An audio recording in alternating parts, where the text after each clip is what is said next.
Guys কিভাবে তোমরা তোমাদের ফোনের সবথেকে বেস্ট সেন্সিটিভিটি বের করতে পারবা সেই ভিডিওর ভাই এটা হতে যাচ্ছে পার্ট 2। গাইস গত ভিডিওতে আমি তোমাদের শিখিয়ে দিয়েছিলাম কিভাবে ভাই তোমরা তোমাদের ফোনের জেনারেল ঠিক করতে পারবা।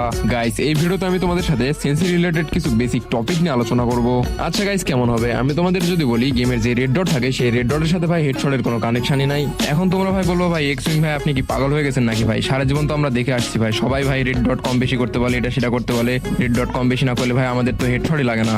গাইস এই রেড ডটের সাথে যে হেডশটের কোনো কানেকশন নাই তা তোমরা এখনই দেখতে পারবা। তোমাদের সামনেই ভাই আমি একবার রেড ডট 0 করে দেবো আর একবার ভাই পুরো হাই করে দেবো, তারপর ভাই তোমরাই দেখো আমার হেডশট লাগে কি লাগে না। গাইস আমি কিন্তু রেড ডট পুরো 0 করে দিয়েছি, তারপর ভাই তোমরা দেখতে পাচ্ছ আমার কোন লেভেলের হেড লাগছে। এবার ভাই আমি তোমাদের রেড ডট পুরো ফুল করে দেখাই দিই, তারপর ভাই দেখো আমার হেডশট লাগে কি লাগে না। গাইস তোমরাই দেখো আমার কিন্তু রেড ডট 0 করে দিলেও হেড লাগছে, আবার ফুল করে দিলেও কিন্তু পুরো হেড লাগছে। তার মানে তোমরা কি বুঝলা ভাই এই রেড ডটের সাথে কিন্তু ভাই তোমাদের হেডশটের কোনো কানেকশন নাই। তাহলে এখন তোমাদের মনে একটা প্রশ্ন হতে পারে যে তাহলে ভাই হেডশটের সাথে আসলে কানেকশন কার? কি করলে ভাই আমরা প্রপার হেডশট মারতে পারবো এবং আমাদের সেন্সি ঠিক হবে? তো তোমরা যদি জানতে চাও কি কি করলে তোমাদের ফোনের সেন্সিটিভিটি ঠিক হবে এবং ভাই তোমরা প্রপার ভাবে হেডশট মারতে পারবা, তাহলে ভাই তোমাদের পরে ভিডিও পর্যন্ত একটু ওয়েট করতে হবে। কারণ গাইস তোমাদের সাথে আমি এমন কিছু কথা শেয়ার করবো যেগুলো ভাই আজ পর্যন্ত কেউ তোমাদের বলেনি। কারণ গাইস তোমাদের অনেকের মধ্যে এই সেন্সি নিয়ে অনেক ভুল ধারণা আছে যেগুলো ভাই আমি সর্বপ্রথম ক্লিয়ার করবো, তারপর ভাই তোমাদের আস্তে আস্তে কিভাবে তোমরা তোমাদের ফোনের সেন্সিটিভিটি ঠিক করতে পারবা সেগুলো শিখিয়ে দেবো।